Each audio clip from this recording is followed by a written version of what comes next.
Just a quick demonstration on how our low profile drain valve works. For this you're also going to need a drain tube, a barb fitting, just a standard G1 1/4 inch barb fitting, and a container to drain the coolant into. Preferably a transparent drain tube because it's easier to be able to see what you're doing if the coolant's draining, if the tube has coolant in it when you try to remove it. So the first thing you need to do is remove the stop fitting, and this thread here is just a standard G1 1/4 inch thread, so any water cooling fittings will connect to it. Then connect your drain tube, then remove the plastic retention clip. Then to start draining, just compress the fitting. So I'm pushing it down towards the distribution plate, and it moves about 3 or 4 millimeters. And you can control how quickly it drains by how much you compress it. So if you want to slow it down a bit, you can pull it back out.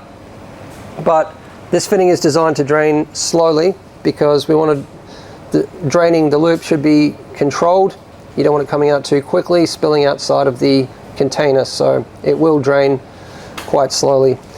And when you're finished, just pull it fully up or away, replace the retention clip, and remove your drain tube and replace the stop fitting.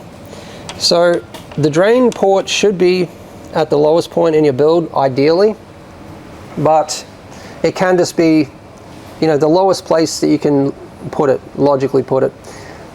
And some of our distribution plates have dedicated drain ports, others don't, because there might not have been space for it, it may have ruined the route, or we may have decided that the distribution plate wasn't going to be low enough in the loop or something like that.